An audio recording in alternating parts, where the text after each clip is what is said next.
real or in his mind, and that he was carrying out the shooting to exact revenge for that grievance. And the final is that he was simply suicidal. That he was suicidal, coupled with a homicidal intention to take others with him in an effort to gain notoriety. While it's difficult to delve into the mind of a school shooter, all the available evidence points towards this shooter being in the suicidal category. With regards to ideology, there is no evidence that this shooter held a tight belief system, and in fact, all the evidence shows that this shooter was disjointed, fractured, and inconsistent in thought. There was no theme that ran through this from a belief system standpoint, and in fact, for all intents and purposes, this shooter was a walking contradiction. Second, with regards to grievance, there was no evidence to substantiate any claim of bullying or the existence of a substantive grievance that existed. And that brings us to the final, which is that he was, in fact, suicidal with homicidal intentions. There is significant evidence of this shooter's fascination with prior school shootings. There is evidence of copycat behavior from this school shooter regarding prior school shootings where significant details reside in the public domain. The shooting was indiscriminate. The victims were not targeted and appeared to be a product of immediate availability. There was evidence of meticulous, week-long planning rather than an unprepared emotional response. Finally, he said as much in his own hand. We recovered write-ins from the shooter who indicated just that. He desired to be famous. He desired to commit suicide. He desired to take others with him. He told us as much, and that is the best evidence that I have of his intentions. The second question is the origin of the firearms and the improvised explosive devices recovered from Perry that day. The primary weapon used in this shooting was a 20-gauge Remington 870 shotgun. There was significant investigative efforts made to identify the source of the shotgun. I can say that agents were able to trace the original purchaser of that shotgun, and it happened roughly 20 years before the shooting. We traced it through successive purchasers where we could, but eventually that shotgun was sold in a private sale, and at that point in time, the trail went cold. The last time we could put that shotgun in a particular person's hand was roughly 10 to 15 years prior to the shooting. That being said, we can say that the shotgun did not come from the parents' home, but the best available evidence that we have, although it is not confirmed, is that the shotgun likely came from a large gun collection within the extended family, and that the shotgun was likely taken without the owner's knowledge. With regards to the Ruger .22 caliber revolver, we can say that that revolver was legally purchased by the shooter's father in 2020. The investigation revealed the revolver was unsecured in the family home. Further, there was evidence that there were ongoing conversations within the family suggesting the shooter's ability to access it. It is important to note, however, that the revolver itself was not used in the shooting. It was merely on his person at the time of the shooting. Finally, with regards to the improvised explosive device, the device was rudimentarily made. It was not particularly complex. It did not show a high degree of engineering. It was fairly simple, involved the use of generally commercial-grade fireworks and some other things. There is all indications is the shooter himself constructed it. Our state fire marshal's bomb squad took a look at that device and determined that had it been detonated, it would have had a negligible impact on the surroundings. The third question that tends to be on everyone's mind is, who knew? Were there red flags in this case? And I can say that there is no evidence that any other person knew of the shooter's specific intentions on January 4th.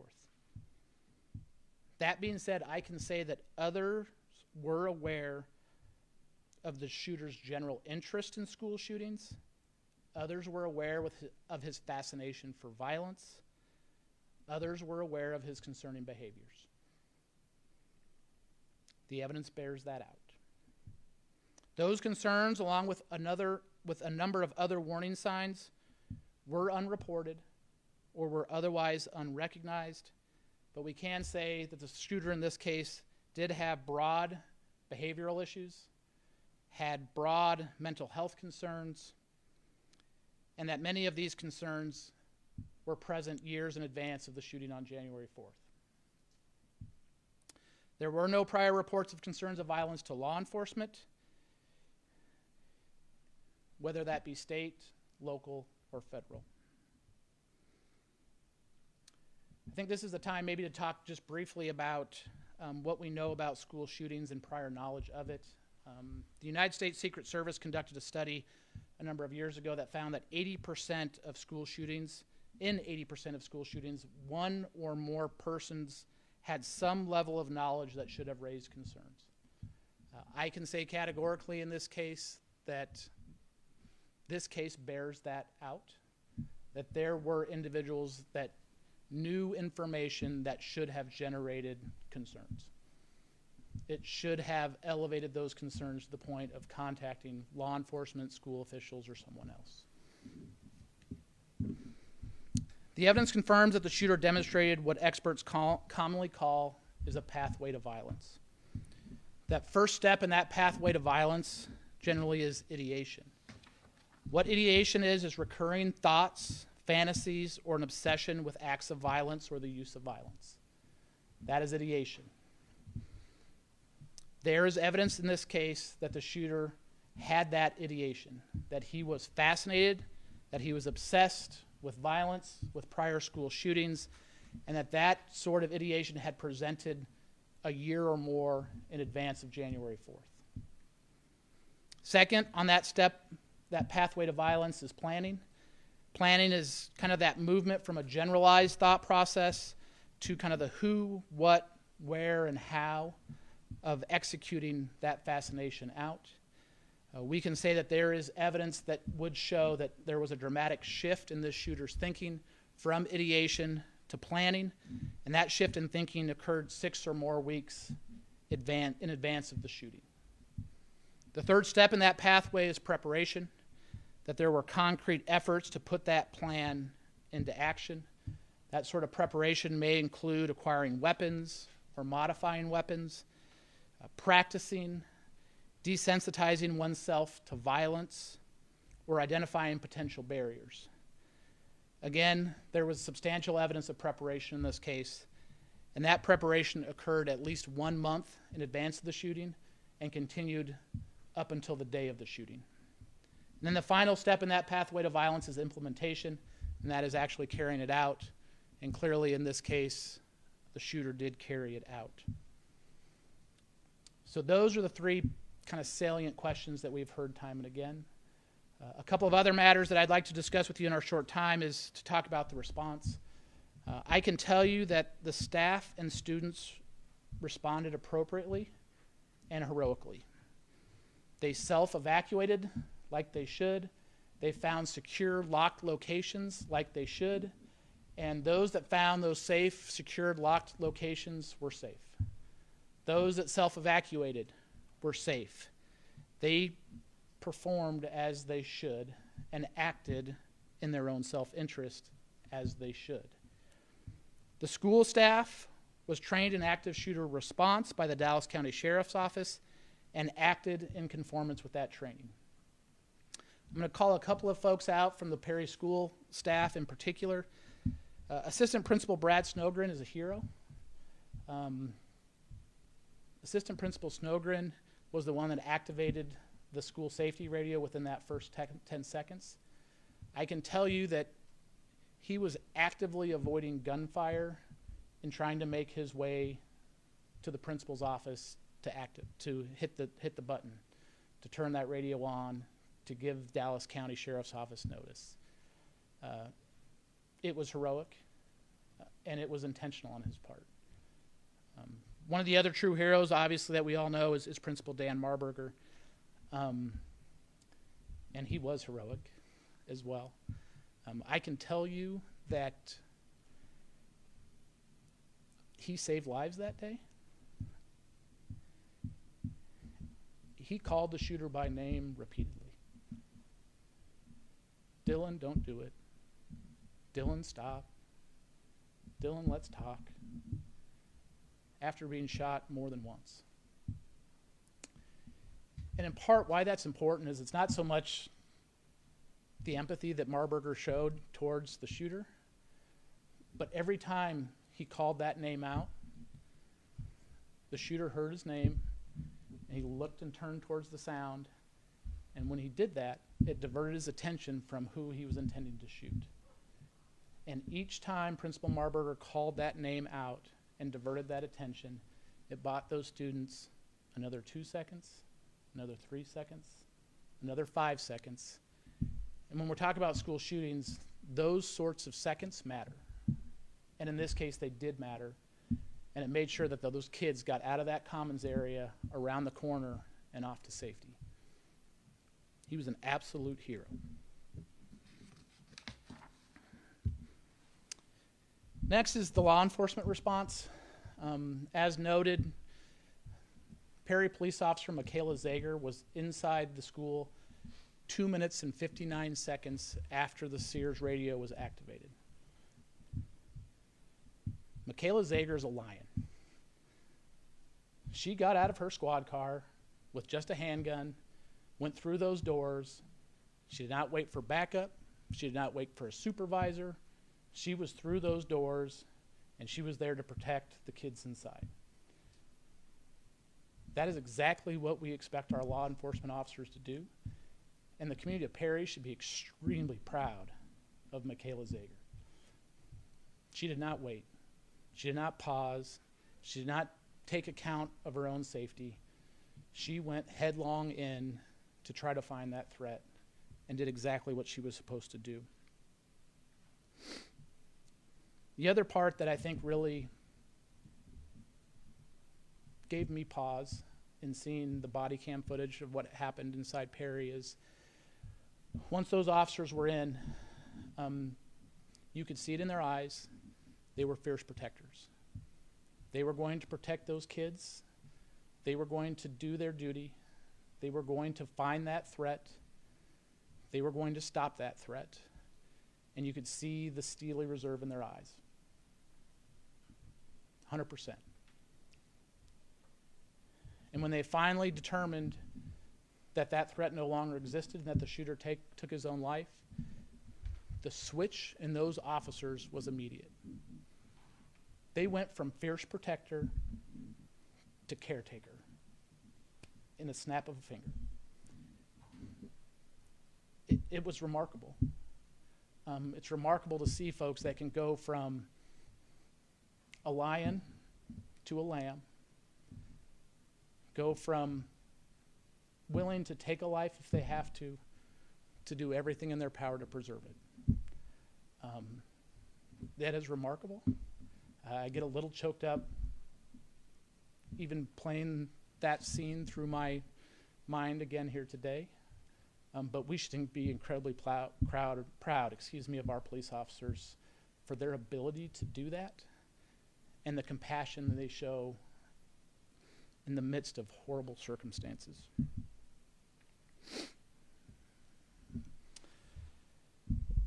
So I want to spend just a few moments just talking about kind of what our statewide response has been to school safety. Obviously, the Governor's School Safety Bureau was initiated a number of years ago, and I just want to give everyone a little bit of a sense of kind of where things stand in that regard. To date, 5,386 teachers and civilians have received civilian response to active shooter trainings, and there are 5 current classes scheduled. Additionally, 3,731 civilians and educators and first responders have received Stop the Bleed training on how to provide immediate first aid, with 7 additional classes scheduled in the near future. 1,484 law enforcement officers have gone through active shooter training, and there are 4 additional classes scheduled. Additionally, the Iowa Department of Public Safety's Division of Intelligence have been tracking school safety threats and providing investigative assistance since that time. Since that inception, they have tracked 325 school safety tips that were received outside the Safe and Sound reporting platform, and tracked 530 within that platform. The Governor's School Safety Bureau made school safety radios available to any school that wants them. To date, 1,253 school radios have made their way to those individual schools. An additional 207 are on order, bringing that total to well over 1,400 radios provided to those schools. Additionally, the legislature impaneled a task force to examine physical hardening of schools, to put together a report of concrete recommendations to schools in terms of investment of monies to make schools more safe.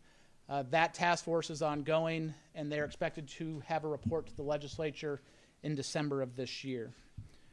Turning to the future, one of the things that we're excited to continue to explore is the use of multidisciplinary threat assessment teams. For those of you that don't know what that is, they're used in some districts in the state already, but they're also used across the nation. But it's an opportunity to bring law enforcement, school officials, counselors, juvenile court officers, folks from different walks of life that see different aspects of kids, and bring them together. And if there is an individual that has concerning behaviors, they can look at that child holistically. They can assess potentially where on that pathway of violence that child may be, and have concrete interventions and provide off-ramps for that pathway of violence to get them the help they need kind of prior to any sort of law enforcement intervention. In closing, I just want to talk about just the pain that we feel for the families of Amir Joliffe, for Principal Dan Marburger, the 6 other victims in the Perry community. Our heart goes out to them. This is an unspeakable tragedy. I can say that I was inside Perry High School on January 4th, shortly after the shooting. I walked the halls of that school. I saw the carnage that that day produced. And I can tell you it left an indelible mark on my soul. And that is not something, as the commissioner, as a parent, as a dad, that I ever want to relive again. And so that brings me, guys, to my closing thoughts. And if you'll forgive me, I'm going to take off my commissioner hat, and I'm going to put on my dad hat. But really what we need to do to address these school shootings is a holistic approach. And really, when we look at it, we need to have a series of concentric protective circles. And what I mean by that, at the center of that circle, it has to be parents. They know their kids best. Parents need to be involved. Willful blindness is not a parenting strategy. You need to be engaged. You need to be in your kids' lives. You need to set duration and content moderation on their digital devices. You need to know who their friends are. You need to be nosy. You need to go through their room. They're your kids. You have the right to do so. Please do so. With that, if you ever get to a moment where you're looking at your teenage son or daughter and you can't see the bright smiling 4-year-old that used to play in the backyard, and you don't recognize the face across from you, there's a problem. You need to intervene. If you have a child in crisis, you need to protective measures. You need to secure firearms. You need to get firearms out of the home until that is resolved. You need to be a parent. And that next concentric circle of protection is friends, acquaintances, coworkers. When we experience, and investigators experience what's called leakage, which means that information got out somewhere, like ideation, it usually happens at that level. It happens among friends, it happens among coworkers, it happens among acquaintances, and we can say that in this case, that leakage occurred. This shooter told friends about his fascination for violence. This shooter told people online about his fascination with school shootings. That leakage occurred, and we need to get to a place where we are comfortable reporting those concerns. We have been conditioned a little bit to be polite, I think, at times, not wanting to offend, not wanting to be a snitch, whatever you want to term it, but we have been conditioned not to share those concerns. If I have one thing to implore you is share those concerns. Share it with the teacher, share it with law enforcement, share it through the Safe and Sound app. Because I can tell you, as a member of law enforcement, I am okay with apologizing for a misunderstanding. What I am not okay with is standing in front of a mom who just lost their son or daughter to school violence. I will apologize all day long for a misunderstanding. I don't want to be in that position again of having to stand across from a parent because someone was too polite to say something. That next concentric circle is our institutions, our schools, our houses of worship, our places of employment. And I completely understand the educational mission. We need to invest in our kids. We don't want any kid to fall through the crack. We want to provide resource after resource to make those kids successful and well-adjusted and good and well-educated. But we also have to be mindful when there is a child in crisis, they present a risk. And we have to be willing to evaluate the risk that that individual child poses to the rest of that community. And we have to ask those hard questions. We have to engage those threat assessment teams. And the desire is to address those behaviors early, find something less than a law enforcement intervention, get them counseling, get them whatever else they need, and divert them away and off of that path from violence. And that final concentric circle is law enforcement. But I need to be realistic. If we get to the point where we're at that concentric circle, we are far down that pathway to violence. Law enforcement will show up. We will do what we need to do. But by the time it makes it to us, if we don't hear about it in advance, the margin to prevent these things is extremely thin. So we will continue to do our job. But by the same token, it has to be a holistic effort. So with that, I am willing to take some questions with the caveat and the reminder of where I started, which is there are certain things that I will not talk about, and I will remind you of the reasons why. Just going back real quick on the weapons, will anybody be held liable for the weapons that were used in the shooting? Our role was to investigate the facts and circumstances. We presented that complete investigative report to the Dallas County Attorney's Office. That is their providence and their decisions to make, and so I can't comment on that liability because it's outside our area of responsibility. Awesome. I also have another one. A victim's mother told me that law enforcement DCI agents had told her while her son was in the hospital that there may have been another person involved in the shooting and gave her names. Is that true? And how can you reassure her that Dylan Butler acted alone? She is incorrect. And I'm not suggesting that she's being untruthful. What I am suggesting is what tends to happen in the aftermath of these, they are chaotic. It's emotional. It's hard to, at times, process information. And what I suspect happened here is that she thought she heard something, but she did not. She misheard it to the extent that she did. But I can say definitively, going back to the investigation, every person we interviewed, every petabyte, every gigabyte, every byte of digital information that exists does not suggest that there was another person involved. Commissioner, the Yes. Dallas County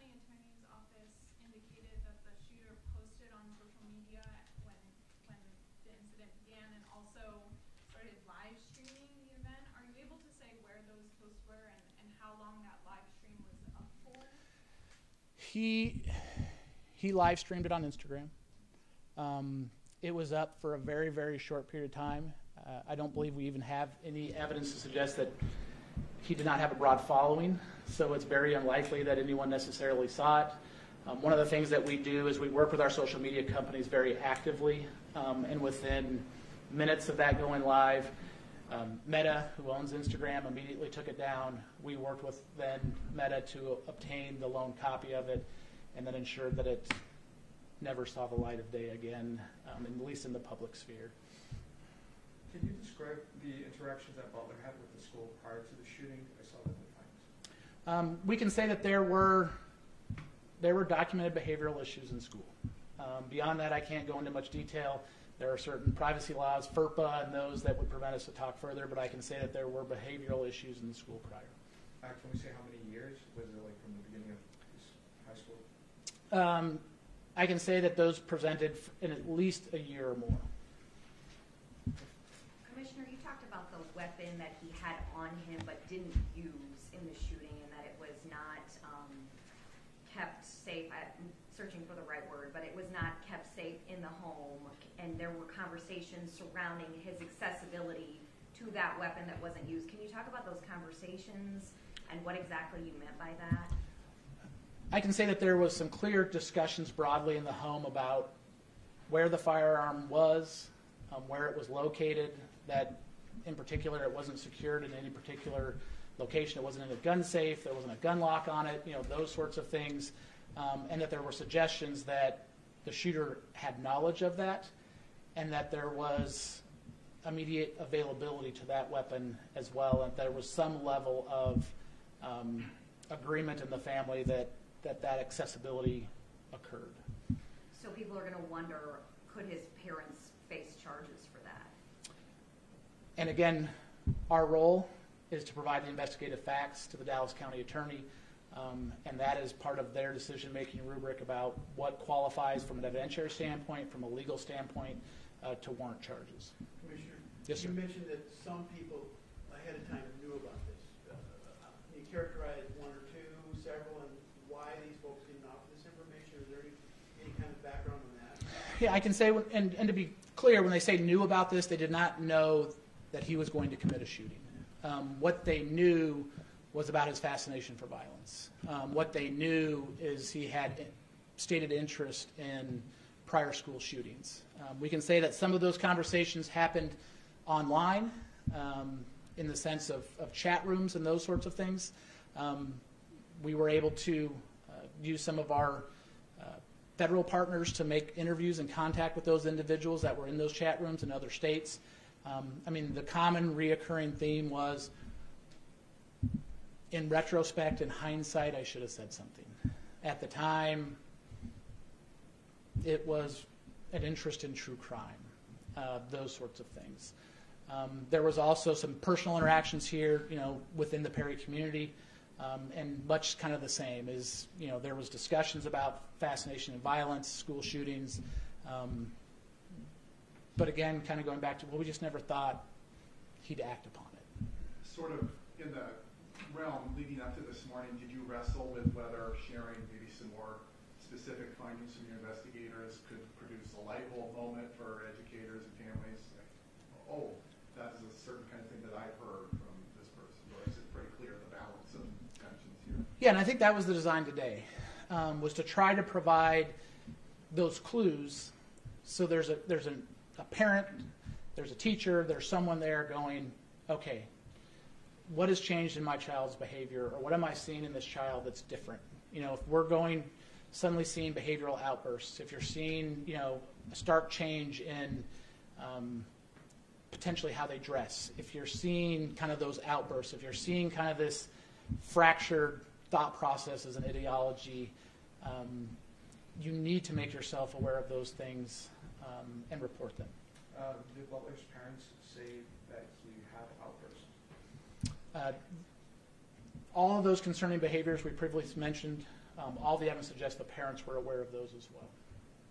This is a really high-profile case, of course, but on a day-to-day basis in DCI, is it unusual to run into that kind of dead end tracing weapons?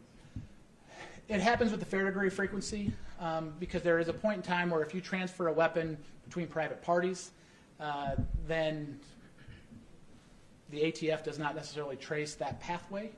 So that does happen on occasion. We traced it every time it made its way through a federal firearms licensee. But once it was sold or gifted to someone in a private sale or private gift, then that trail runs cold. Commissioner, Last question. Can you speak to the increase we've seen in reported threats to schools in general and how you're weighing these kinds of expressions of, well, yes, of course, you know, if you have concerns, you know, I'd rather apologize for a misunderstanding, but of course there are plenty of empty threats as well. There is. It has been incredibly challenging. You know, I talked about kind of that emotional and physical toll on the investigators. Well, our school safety folks have felt that as well here in the last couple of months. We went through about a 2 or 3 week stretch where we were averaging 5 a day. And the best way I can kind of liken it is at times it feels like if you have a pile of tinder and you have 100 people running with matches towards it, and you're trying to figure out which one is serious and which one is just pretending. But you got to try to blow all of them out. That's incredibly challenging. It's really hard. But you have to run every single one of them to ground. And yes, the vast, vast majority of these were hoaxes, cries for help. Very, very few would suggest that they were actually on that pathway of violence. But I can tell you, within this school year alone, there have been a handful that were on that pathway. And that the Safe and Sound app, other reporting, allowed law enforcement to become involved and start trying to find those off-ramps to that pathway to violence. Commissioner, one more question. Yeah. On that note, what knowledge, if any, did law enforcement learn from this Perry situation that they will carry with them moving forward?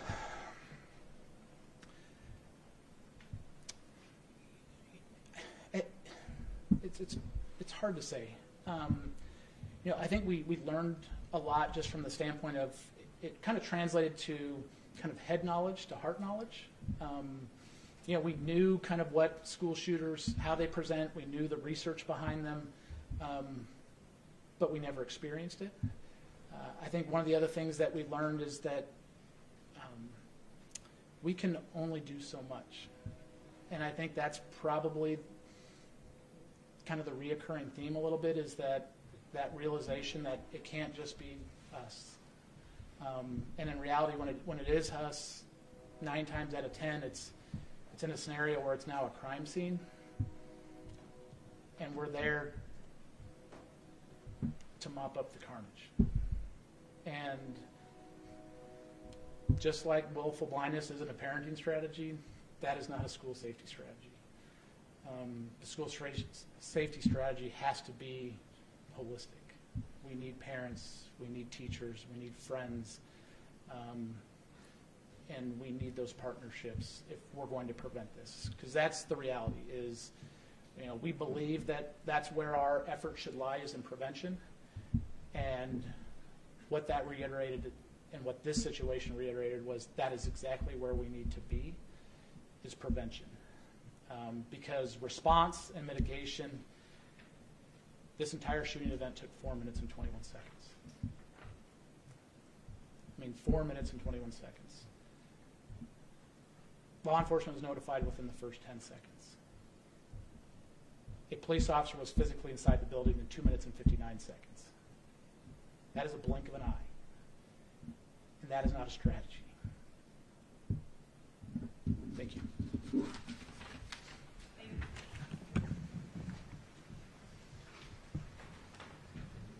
If I could get all the media folk that were here, could you please write your name and agency for me on this, if you would?